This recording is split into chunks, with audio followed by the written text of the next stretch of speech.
You know, Peter and I have had a good, robust conversation here today, and I very much appreciate his willingness to engage me on some very important issues. As chairman of the Congressional Black Caucus, I can tell you that we are better when we have journalists and community leaders who step forward and ask the tough questions. We're living during some very unusual times right now. A lot of people say that this is going to be the most important election of our lifetime, and that perhaps may be true, but it's also the most consequential election of our lifetime. So Peter, you're right on today. Thank you for asking the tough questions, and you keep on doing it. This has been an unusual interview. I have interviews all over the country, but this is the type of interview that I will remember and actually cherish because it's where it needs to be. Thank you. Welcome back to NiteCap. This episode, I really enjoyed it because I got the chance to sit with the chairman of the Congressional Black Caucus, and we spoke about the importance of this year's election. But more important, we spoke on the black vote and the community's need to tell the elected leaders exactly what they want. What is the deliverable? In other words, we're tired of dreams being sold. We want something tangibly done. What are you going to exactly do in return for our vote? So stay tuned. I'll be back after the conversation. Just real people, real convo.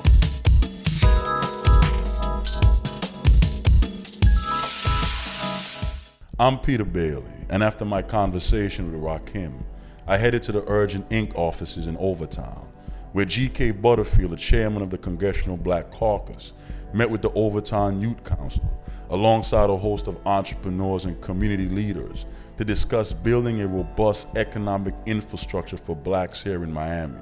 Myself and the Congressman also discussed the importance of the black vote in this year's upcoming election.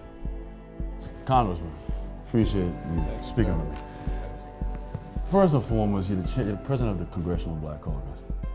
I just have to be quite honest. Yes. Just from a phenotypical standpoint, I see it. If people don't know, I see a white guy. Yeah, I hear that all the time. Your background, I believe, Sure. is your father was the 40th African American to vote in Wilson, North Carolina. That's correct, yes. Yeah. How has that shaped and molded your beliefs as we've kind of moved into this? I've always believed that, society is different eras. We have I think we're in the greatest shift, one of these great upheavals where the internet has democratized influence in a sense. So the movement, I've always wondered, I really want you to kind of explain this to me.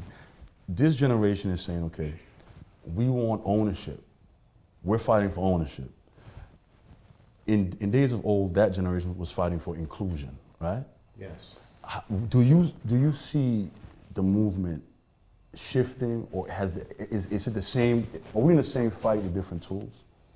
We're in the same fight, but with different aspirations now. The African American community has been evolving for the last 150 years, since the end of slavery, quite frankly. Mm-hmm. And each generation has wanted to achieve and acquire and to aspire to higher outcomes. And that's where we are now. The millennial generation doesn't want only what their parents had. They want more, and correctly so. They want better educational opportunities, better economic opportunities. They want unfettered access to the ballot box and not have to be confronted with obstacles such as voter ID and the denial of early voting. And so yes, we're in a different era now. And so the Congressional Black Caucus is fighting this battle every day.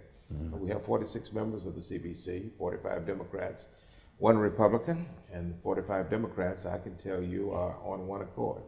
We have our differences behind closed doors, but when we emerge and come to the House floor and fight for Black America, then we are united. And so I'm delighted to be the chairman of the Congressional Black Caucus. We have been in existence since 1971, and we too are evolving.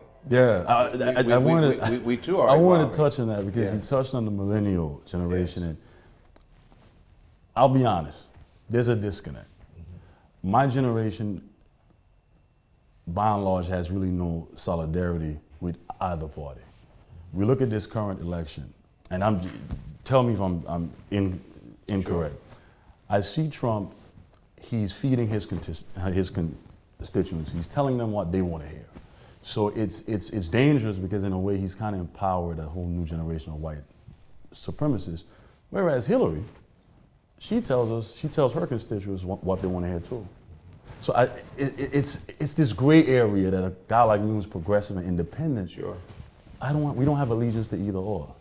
Well, very important to the Congressional Black Caucus is the fact that we do not need a disconnection between the established African American community and the millennial community, who should be one day establishment and in the places where we are today.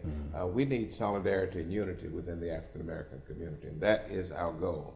We're constantly reaching out to Black Lives Matter, for example, to try to prove the point that we are not disconnected. We each have different roles. Our role as legislators, our role is to go into the legislative process and to advocate and to fight legislatively for change. There are some things that we can do in the streets and in public opinion, but our job is really to legislate. Those who are part of the movement, their job is to agitate. You know, I came out of the civil rights movement. Yeah. I was an agitator. You know, I'm a proud, and I continue to agitate, but in a different arena. And so what our friends all across the country, black, white, and brown, who are in the progressive movement, need to understand is that each group has a role to play. And the Congressional Black Caucus is fighting for criminal justice reform. Oh, are we fighting for it? We're fighting the Republicans every day for it. We are fighting to expand Medicaid in all of our states. We are fighting to keep Republicans from trying to balance the federal budget on the backs of poor people. And so these are issues that we are addressing daily. Income inequality, Bernie Sanders has no claim to authenticity on income inequality. We've been talking about that for years. Bernie. Well, we did see Bernie march, and we did see him in the civil rights. We did see him be arrested, though. I think pop culturally, that image resonates with a lot of young. Well, Bernie's a good friend, and Bernie's fighting for the right causes. But my point is that Bernie Sanders is not the only lawmaker who's fighting for social justice and economic justice. The Black Caucus has been fighting for it for years. The advantage that Bernie Sanders had was that he was running for president. True. And he had hundreds of millions of dollars or tens of millions of dollars at his disposal in order to get on television and to get the message out. But we're all fighting to raise the minimum wage to $15 an hour. I'm proud to say that the Bernie Sanders movement helped move the needle on the minimum wage. Obama was at $10.10 an hour. Hillary was at $12 an hour. Yeah. Bernie went to $15, and now the Democratic platform is $15 an hour. But I must say, Congressman, look at you're gonna have a chance to look at Overtown. You travel the country and you see different pockets of inner city life. Sometimes, is the African American vote, does the Democratic Party get it cheaply? Because what exact deliverable is Clinton giving us? What exact deliverable? I mean, Trump isn't either. Right. But what exactly can I say, look, if I vote for you, I don't want to hear promises. I'm really over the promise. Right. I think our communities are tired of the dreams being sold. We see our schools are terrible. The poverty rate is ungodly. What exact deliverable is the African American populace getting for their vote? You cannot look at the Democratic Party in the Hillary Clinton context. Certainly she's a part of it, and she will be the next president. But you've got to look at the totality of the Democratic Party. Look at the Democratic Convention a few weeks ago in Philadelphia, and to see the inclusion that African Americans had in the program. Now that's imagery. Yeah, I don't like phenotypes. That's not results. Exactly. But that is a demonstration of the commitment that the Democratic Party has to diversity within the party. But the Democratic Party used to be the racist party back at the turn of the century. Yeah, I remember that, yeah. It was the Democratic Party that brought in the literacy test, the poll tax, and the all-white primaries. It was the Democratic Party. But the Democratic Party came around during the Depression. And Franklin Delano Roosevelt became president and started doing great things for poor people. And because of that, African Americans warmed up to the Democratic Party.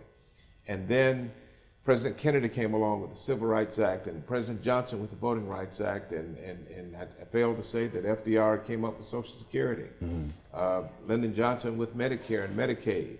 And so all of these have been Democratic initiatives down through the years. The Democratic Party, which I'm a part of, is not a perfect party.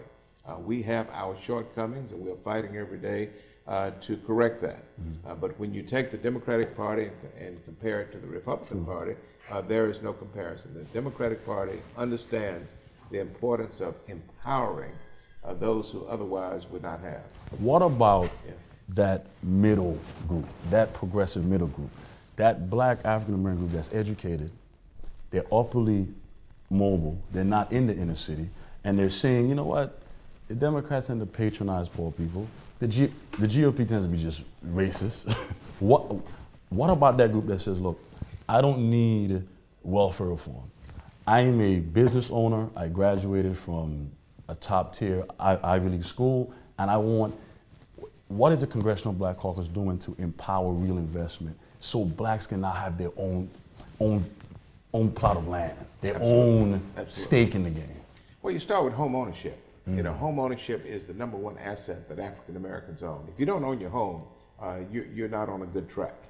And so what we've done over the years is to try to make home ownership a reality for African American families. Poor people need to be able to move up the economic ladder and to purchase their first home and then to build up equity in their homes and be able to send the kids to college so the kids won't come home with these high college debts.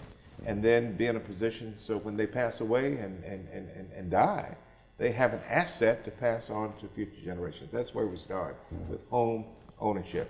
Secondly, there are a lot of African Americans who desire to be in business. They have a business acumen, they have a business mindset, but they don't have access to capital. Access to capital is a big deal. You go to the banks, you have a brilliant idea, the bank says, let me see your balance sheet for the last 3 years. And there is no balance sheet. Let me see your profit and loss. It doesn't exist because it's a startup company and it takes money for a startup. And so we need to make capital available to startup businesses. That's what the SBA is all about. Republicans have tried to cut the Small Business Administration and Democrats each year we try to plus up the SBA. But the government can't do it alone. The only thing the government can do is to create a good environment. Yeah. So how do you as a leader fight the apathy within our own community? Because if the community doesn't believe, I guess they feel that another dream is being sold. So there's a cynicism. How do you root that out? We got to do it through interviews just like this. We got to do it one person at a time. We got to do it one church at a time, one fraternity at a time. We've got to do it on a local basis. This thing ain't easy. No. Government is not easy. Success in America is not easy unless you were born into wealth. And most African Americans were not born into wealth. And so we've got to have faith in the political process. We've got to participate. We've got to be registered to vote. We've got to get out and vote in every election and ask the tough questions, just like you asking me the tough questions. I mean, we've got to ask the tough questions. We've got to empower the black media. We've got to empower the black church. All of our community-based organizations, we've got to empower them to ask the right questions so that we can get political answers that we like. What's your greatest fear? Because you were a former judge, and you've dealt with high incarceration. You've seen black lives shuttled into cages. What's your greatest fear when you decide, I'm going to hang this up? What are you most afraid of not happening, possibly? My greatest fear is that many good people will lose faith in the political process. And when good people step back and let other people take charge, then you have bad outcomes. That's the main thing that the right-wing conservatives in this country want. And that is for progressives to lose faith with their political leaders. I do not go around the country saying that the Democratic Party is the panacea for African American issues. But I can say that it can be one vehicle in our fight for equal justice, for criminal justice reform, for economic justice. And when you take our party and compare it against the Republican Party, you'll see that Republicans are just the opposite of what Democrats are. That Republicans are in the business of reducing spending and reducing taxes and reducing the size of government and helping their rich friends get even richer. I mean, it's the party of the rich. And it's so unfortunate that many poor whites do not understand that they are being exploited. I was just going to say that. I think in this country, on poor whites and poor, they kind of have the same general struggles to a certain degree, but they've been told somehow I'm a threat to their survival. It's coming back to bite them. Let me tell you, for the last 15 or 20 years, Republican politicians have gone to their base, their Republican base, and sold them a bill of goods, sold them a bunch of junk. And basically what Republican leaders have said is that elect me, send me to Washington, I'm gonna cut your taxes, I'm gonna stop poor people from getting food stamps, I'm gonna make people go to work, we're gonna lock them up. If they commit a crime, they use drugs, we're gonna lock them up and throw away the key. We're gonna have mandatory sentences, and we're going to do all of these terrible things. And the Republican base has consumed all of this. And it has not happened. Because it cannot happen. Because we're not gonna let it happen in Washington. A Democratic president is not gonna let all of this stuff happen to our communities. And so now the Republican followership, the Republican base has said to Republican leaders, you've lied to us. You know, you've promised some things that have not happened. And you should have been honest with us from the beginning. We're not going to be able to balance this budget in 10 years. That would be wonderful if we could. But if we balance the budget in 10 years, it would devastate communities like Miami-Dade County. You know, we cannot balance the budget on the backs of poor people. Congressman, you know the most dangerous people are desperate people. So having said that, how is a guy like Trump being able to accrue this cult following where he's telling some guy in West Virginia somehow, I can relate to you? What disconnect is your party or any party? Why is there this swath of the American public who just feel out on the margins lost, that rhetoric, this hero worship can actually win them over? About 20% of the electorate lives on the far right wing of the political ideological spectrum. About 20%, about 1 out of 5 voters in this country are at the far right. And Trump is so shrewd that he understands that they're on the far right, and he has exploited their conservatism. When it comes to immigration, they hate immigrants being in this country. They want to build a wall at the border. They want to do all of these terrible things. And so Trump started his movement by exploiting their anger. But then he realized that was not sufficient to get the Republican nomination. And so he started trying to broaden his base and started giving conflicting messages to the Republicans. But he rose to the top. But what has caused that anger to win? So we have to admit these people do feel lost. They do feel marginalized. They've been misled. They've been misled by the Republican leadership to believe that if we could just do away with food stamps and if we could just build a wall and we can stop trade, your life is going to get better. You're going to move from being poor to being middle class to being rich. The Republican establishment has lied to their base, and now it's biting them. And that's why you have such disarray, dysfunction within the Republican Party. And Democrats are seeing that every day, and that's why we are ahead in the polls. That's why we are looking good here in the state of Florida. Florida's a must-win. It's always a must. So where was this swing? Florida is a must-win. Democrats lost control of the United States Senate in 2014. It was a very sad day when we lost control of the Senate, and one of those Senate seats is in play right here in Florida. And finally, Congressman, Florida is an important state. And you've been in Miami, and I like to say Miami is really a Qatar salad. It's these different communities who don't fully assimilate. They're saying they're little Brazil, they're little Haiti, they're little Colombia within the American paradigm. How do you get such, would you say, if we look at Miami as a microcosm of the future of what America is going to look like to some degree, how do you get these groups into that process? Well, we have pluralism in America, we have pluralism right here in South Florida. And you're going to have different points of view. That's what America is all about. But we've got to respect each other's political point of view. And not denigrate those who disagree with us. And Donald Trump has just been the champion of denigration. I mean, he's denigrated Mexicans, he's denigrated handicapped people, African Americans. You know, he has spent the last 10 months denigrating other Americans. The Muslim couple that spoke at the Democratic, the Hans, who spoke at the Democratic convention, for him to go out and to denigrate them after the convention, that's the type of mindset that we don't have. And so we need an environment, we need a community where we can have respectful differences of opinion and to settle those opinions at the ballot box on election day. Congressman, appreciate your honesty. Thank you. Thank you, brother. Thank you very much. Hope you guys enjoyed the conversation. I really appreciate the Congressman's honesty. And as we speak on the need for Black people to really invest in themselves and own their plot of this American dream, stay tuned for my new series, NiteCap Next, where we're gonna have a conversation with the most promising entrepreneurs of color to really build and galvanize that group. So stay tuned. And love and live. As much as I respect Steve Jobs or Bill Gates, I don't use their blueprint and attach it to mine. They were raised and groomed in a society where the infrastructure was built for them to thrive. It's certain nuances that's unique to entrepreneurs of color. And I think a space where they're empowered has not been really defined yet.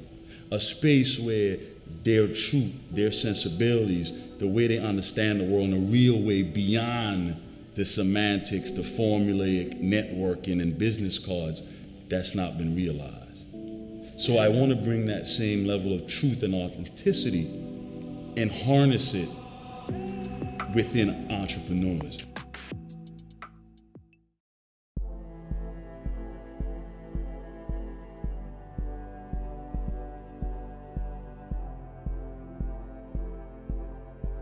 I got recently invited to an event for Hillary Clinton, and they wanted to talk to me and other Black business people about supporting Hillary Clinton.